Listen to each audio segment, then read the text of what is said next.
Australia's 7 nightly news.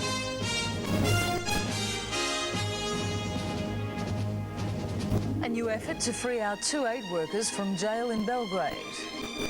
Kim Beazley takes a student protest on the chin.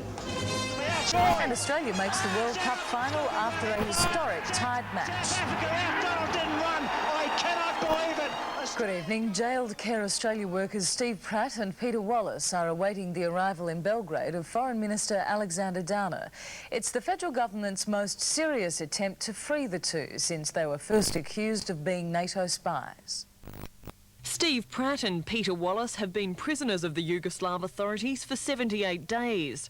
Now signs a breakthrough is imminent. Foreign Minister Alexander Downer has decided to go to Belgrade, and obviously he has hopes that his visit to Belgrade will secure the release of Steve and Peter. Mr Downer is travelling with Peter Wallace's parents Ross and Judy. Steve Pratt's wife Samira is already in the Yugoslav capital. It's understood the two men have been moved from prison to a courthouse cell pending an appeal next week. The fact the trip is even going ahead suggests a significant change of heart in Belgrade. I believe we will all wish him Godspeed, good fortune and success. Mr Downer plans to spend 2 days in Belgrade. Last week, the Prime Minister phoned US President Bill Clinton to ensure the two aid workers would be freed under any peace deal. In Canberra, Rani Sadler, 7 Nightly News. The family that led Singleton's refugee revolt has been given an ultimatum: return to their arranged accommodation or be sent back to Kosovo. Last night they caught a taxi back to Sydney's East Hills barracks but won't be allowed to stay there. There was no clapping or cheering, but for the Salahu family it was a victory. Back at East Hills, despite government efforts to keep them in Singleton. How you feeling? Very good. After leading a frustrating 2-day bus sit-in aimed at getting his family back to Sydney, Zabit Salahu walked away from immigration officials in Singleton and headed for the rail station. But instead of a train ride, Mr Salahu and his family caught a taxi, the newspaper company agreeing to pay the bill.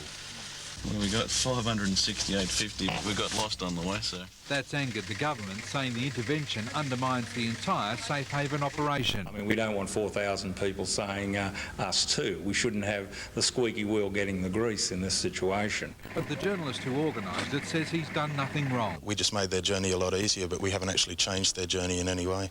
Mr Salahu says part of his reason for wanting to come back to East Hills was to try and ensure that he kept his family together. Well, not everything's gone according to plan. His youngest son has decided to stay in Singleton with a group of newfound friends. The government has now told the family staying at East Hills is not an option, and visas are being arranged to send them back to Kosovo as soon as possible. Nobody in their situation has a right to demand which accommodation will be provided at government expense. In the end, the family got what they wanted. Darren Curtis, Good luck. 7 Nightly News. Refugees in South Australia's Hempstead safe haven have distanced themselves from the protest. There's been nothing but praise for the locals' efforts to make these victims of the Kosovo war feel at home.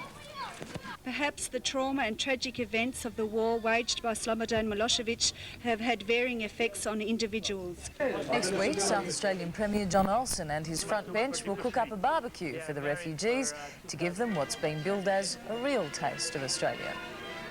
Wild storms have ripped through 2 states, leaving dozens of homes damaged. An overnight tornado south of Perth left a 5-kilometre trail of destruction. The twister hit so suddenly and with such fury it left a 50-metre path of destruction through 4 suburbs. Whole windows were ripped from their frames. Even garage doors were little barrier against the force of the storm. Emergency workers were stretched to the limit, moving from one house to the next, patching gaping holes with tarpaulins. Daytime simply shed more light on the devastation, this family discovering their rear sliding door inside the garage. Somewhere underneath the rubble, the family car. Students arrived at this primary school to find the path in blocked, the school itself severely battered. Normal winter weather quickly returned, the repairs will take much longer.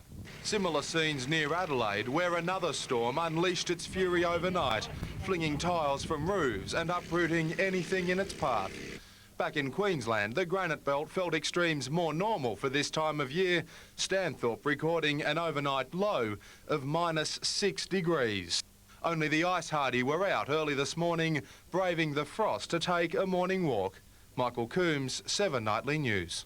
A Melbourne man has taken freedom of speech to the extreme, using a cream pie to protest against opposition leader Kim Beazley. After delivering his baked message to Mr Beazley, the protester offered all members of Parliament this critique. Far from being affronted, Mr Beazley stopped to sample his unexpected gift. He'd been delivering a speech on the tasty topic of Australia's regional trade relationships. A minke whale is back in deep water tonight after a mammoth rescue operation in Queensland's Moreton Bay. The mammal became stranded on the flats off Cleveland, sparking an overnight rescue mission. The whale's white belly was a beacon for rescuers. At low tide, the 6-metre minke became wedged on the sand flats 3 kilometres off the coast near Cleveland. And while most people were tucked into warm beds, SeaWorld marine experts went on a chilly mission. Oh, this water's cold. The water became stained with the animal's blood. It had suffered several minor shark bites and abrasions from the coral. With the help of the rising tide, the rescuers manoeuvred the mammal onto an inflatable pontoon. Go. 1, 2, 3, go! A tag team of volunteers spent the night nursing the whale. Then, as the new day dawned, they began moving it to deeper water. The animal was towed along South Passage between North Stradbroke and Moreton Islands. Once in deep water, the pontoon was deflated and instincts took over. Colleen Daly, 7 Nightly News. A Perth community is banding together to help a young boy with a life-threatening disease. 7-year-old Joe Rendell desperately needs money for expensive treatment from the United States. Thank you. Little Joe Rendell gets sicker by the day. He suffers from a rare genetic disorder called Hurler syndrome. A special drug in America could help, but a year's worth of medication costs $100,000. We had no chance of coming up with that sort of money ourselves. Joe's friends at Canning Vale Primary put their heads together. Today they held a wacky head day, with everyone donating a gold coin. He's a real cool dude. He's wicked. I don't want him to die once, maybe 6 months or something. And it wasn't just the kids that pinned, platted and painted. West Coast Eagle Daniel Metropolis showed his support with a special gift for Joe. Radio station PMFM spread the word. Officers all over Perth got in on the act. He is worth saving for sure. So far, $3,500 has been raised. Amanda Walsh, 7 Nightly News. Well, it's been described as the greatest one-day game in cricket history. First Australia, then South Africa gained the upper hand, and in the end it was a breathtaking tie. But a better record in the Super 6 was enough to put us into Sunday's final against Pakistan.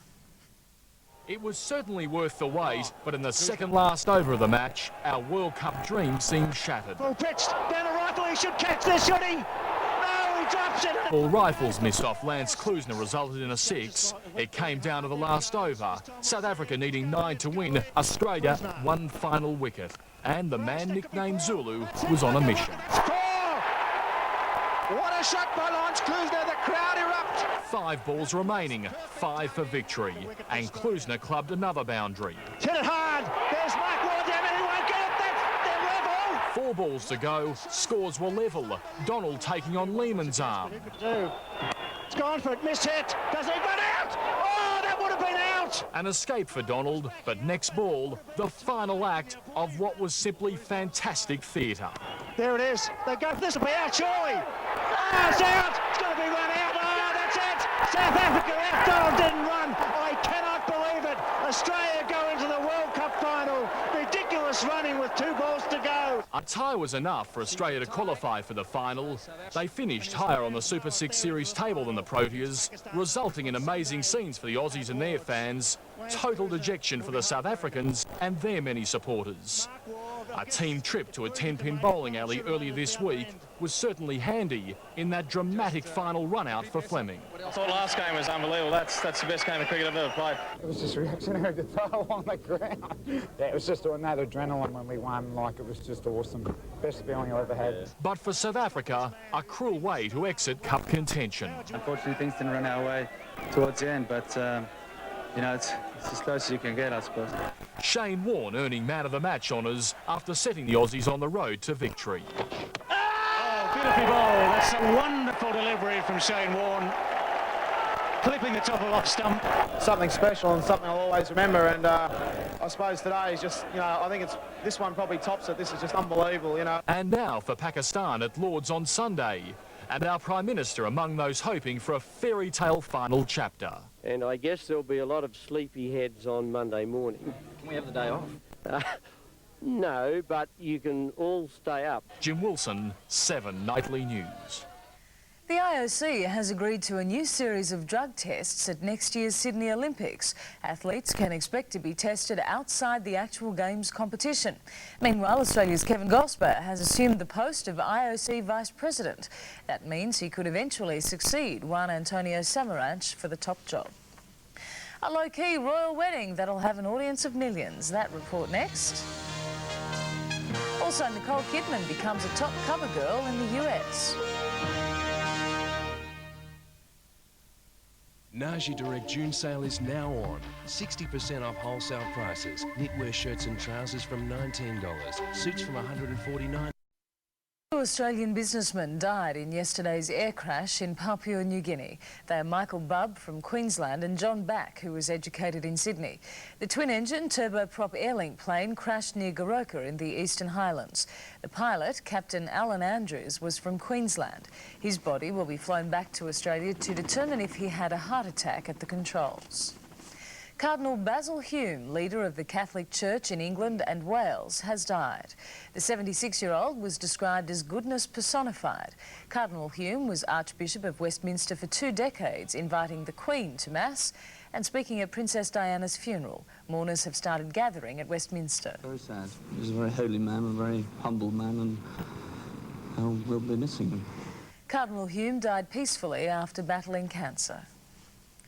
Just 2 days to go until the royal wedding. Edward and Sophie tie the knot early Sunday morning our time.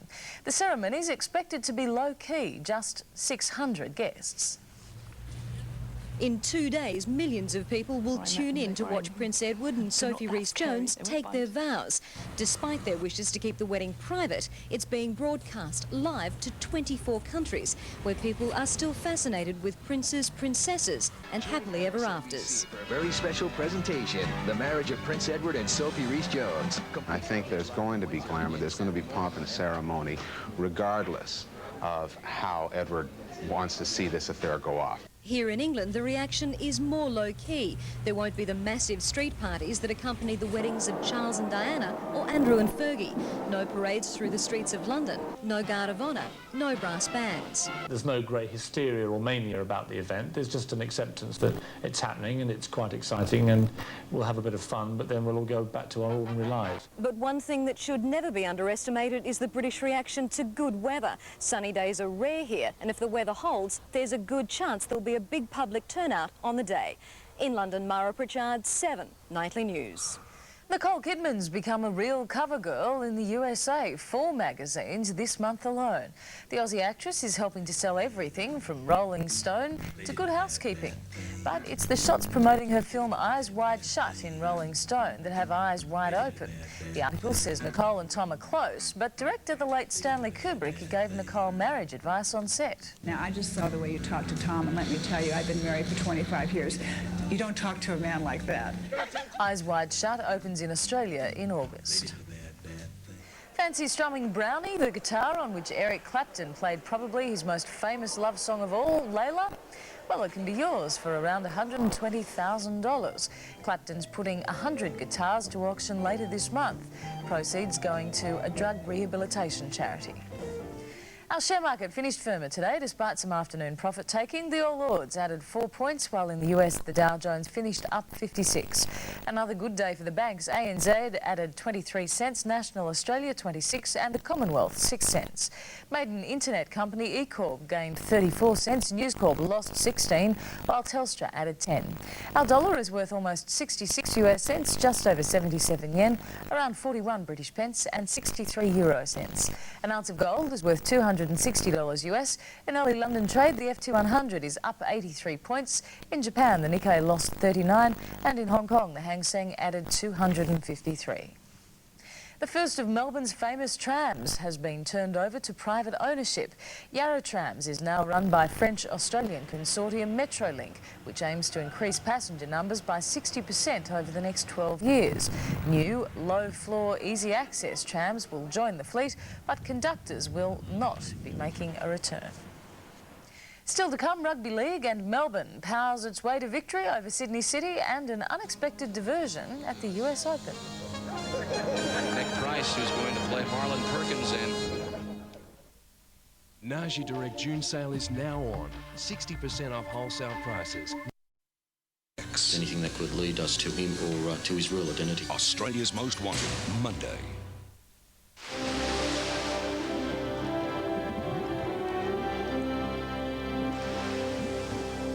The Melbourne Storm has beaten Sydney City in tonight's NRL clash at Olympic Park. The Roosters were missing 5 key players because of origin commitments. The Storm, 2.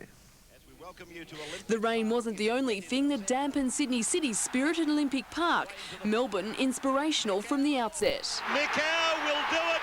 Kamali's brilliant 40-20 kick set up the Storm's next specialty. Kearney putting the final touches. Kearney! He's over! Pongia with a high shot late in the first half gave the Storm a gifted 2 and a 12-point lead at the break. The Roosters hit the panic in the second half with a different attitude and finally got some points on the board, but only just. Comes Marcus by a tremendous tackle. That's a try. Melbourne's Ben Rorty appeared to have this one down. Held up in goal as the ruling. The next set of 6 saw Aaron Mule make sure this one counted. Brad Watts made his mark on the game in his debut for the Storm. This is Watts, the fullback. Stepped off the right foot, support there. Paul Marquette, Tony Martin. Melbourne, they were rocking and rolling. Just the cue for Melbourne to deliver their 3rd try in 5 minutes and celebrate a 26 points to 8 victory. Michelle Kieran, 7 Nightly News. In AFL, Matthew Richardson has helped propel Richmond to a 35-point win against Geelong. Richardson kicked 6 goals to inspire the Tigers, while the Cats trailed for most of the match. Richmond sealed victory with a 6-goal splurge in the final 10 minutes. It's Geelong's 7th loss in a row, the club's worst losing streak since 1972. And now to our amazing performance in the World Cup cricket. Steve Waugh and Michael Bevan saved Australia from disgrace with the bat, but South Africa looked comfortable until an unbelievable final over. Steve Waugh had wanted to bat. Instead, he was sent in. Brother Mark sent packing 5th ball. Back at him, there's a big appeal. Didn't hit the glove. He's gone. South Africa have struck. It wasn't long before the skipper was asked to reproduce his Headingley heroics. Called to the crease at 3 for 58. Into the gap, that's well played. It was 4 for 68 when Gilchrist gave in. He's got him straight down his throat. Waugh and Bevan consolidating at less than 2 and over before Steve opened up. It's brave cricket, this, isn't it? Chasing 213, South Africa safely negotiated its way to 48. Shane Warne then asked to come up with something. It was something Herschel Gibbs couldn't handle. Beautiful ball. That's a wonderful delivery from Shane Warne. An 8-over spell that brought 3 wickets for 12 runs put Australia in charge and inspired the brilliant Bevan. Bevan hasn't got a strong arm. Everybody's gone. I think he's got him. Lance Klusner was strangely held back to number 8. Smashing 31 off 16 balls, Klusner needed just 1 more off the final 4 deliveries to win. There it is. They go. This will be out, surely. Ah, it's out. It's going to be run out. Ah, that's it. South Africa out. Donald didn't run. I cannot believe it. Australia go into the World Cup final. In Edgbaston, Mark Doran, 7 Nightly News. World number one David Duval has thrown out the challenge in the first round of the US Open Golf. Duval heads the leaderboard with a 3 under 67. Australian Craig Parry is just 2 strokes back, but the Shark had a disappointing first round. The Pinehurst layout has more hazards than most championship courses. Masters winner Jose Maria Olazabal dealing with both the animal and man-made variety.